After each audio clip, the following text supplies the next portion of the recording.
Hey folks, it's Wednesday, May the 25th, and it must be time for another political pulse from your North Carolina Medical Society.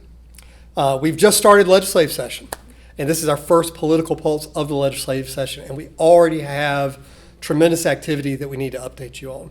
But first, I want to thank you. I want to thank you for voting. I want to thank you for a successful primary where we got a number of doctors into the general election. And I also want to thank you for your early action in the legislature. Right as the legislature started, we heard that the SAVE Act was possibly going to move, maybe on its own, maybe in an omnibus bill. And what we found out is we were right. And 1,800 of you reached out to your personal House and Senate members of the North Carolina General Assembly and told them that you had significant concerns about the SAVE Act. And that has been very helpful in the last week.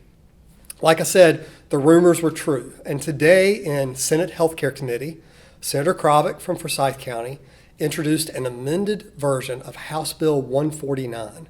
Now, you may remember that House Bill 149 was the telehealth bill that Representative Lambeth and others had put forward last session that we had supported, that would have codified some of the telehealth provisions from COVID into future existence so that you could rely on that statute to know that you could build your practice and your care model around certain known factors for telehealth.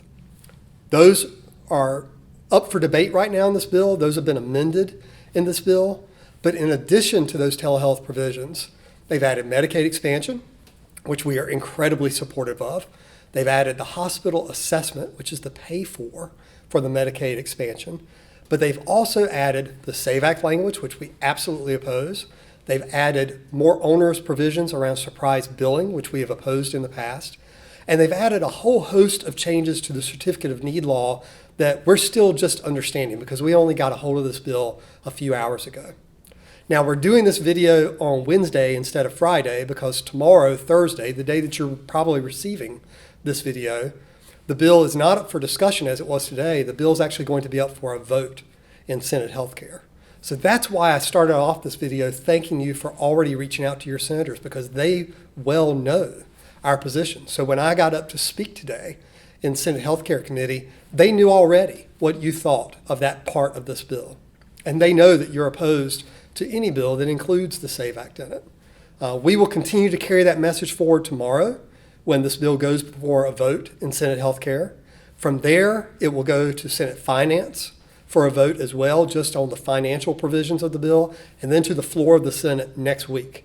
So be looking out for further information from us on analyzing the various provisions of the bill so that we have a full understanding of how it's going to impact you, your practices, and your patients.